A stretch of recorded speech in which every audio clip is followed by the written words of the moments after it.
আজ আমি আপনাকে একটা ছোট্ট কাহিনী শোনাবো। একবার আমি, রাধা আর দাদা আমরা তিনজনে মিলে লুকিয়ে একটা উপবনে গেলাম আম পেড়ে খেতে।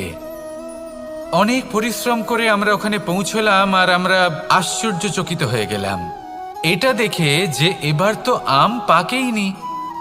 এবার দাদা কি করলেন, একটা আম পাড়লেন আর সেটা চাখলেন, আর উনি নিরাশ হয়ে পড়লেন। উনি বললেন যে এটা তো খুবই টক। তারপর রাধা একটা আম পাড়ল আর সেটা চেখে দেখল, আর রাধা উৎসাহিত হয়ে পড়ল। আমি রাধাকে জিজ্ঞেস করলাম, কি হয়েছে, তুমি এত উৎসাহিত কেন? তখন রাধা বলল যে এবার এত বেশি টক আম হয়েছে যে এগুলো দিয়ে আমরা আচার বানাবো।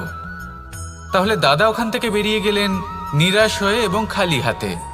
রাধাও ওখান থেকে বেরিয়ে গেল কিন্তু উৎসাহিত হয়ে, আর অনেকগুলো কাঁচা আম সাথে নিয়ে। এর থেকে আমরা কি শিক্ষা পেতে পারি? যে প্রত্যেকটা স্থানে এমন কিছু রয়েছে যেখান থেকে আমরা কিছু একটা শিক্ষা লাভ করতে পারি, যা আমাদেরকে বিকাশের পথে নিয়ে যেতে পারে। এই শিক্ষা প্রত্যেক স্থানে আছে। সবকিছু আমাদের দৃষ্টিভঙ্গির উপর নির্ভর করছে। যখনই আমাদের জীবনে, আমাদের সম্পর্কে কোনো সমস্যা, কোনো বিপদ আসে, তখন বেশিরভাগ মানুষ সেই বিষয় নিয়ে দুঃখী হয়ে পড়েন।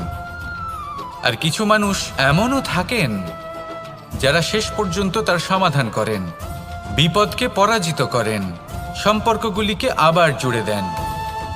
যদি আপনি সুখের খোঁজ করেন তাহলে আপনি সুখ অবশ্যই পাবেন, প্রসন্নতা অবশ্যই পাবেন। যদি আপনি দুঃখ খোঁজেন তাহলে দুঃখ অবশ্যই পাবেন। এবার আপনি কি খুঁজতে চান, সেই চয়ন আপনারই। আসুন আর আমার সাথে ভালোবেসে বলুন, রাধা রাধা।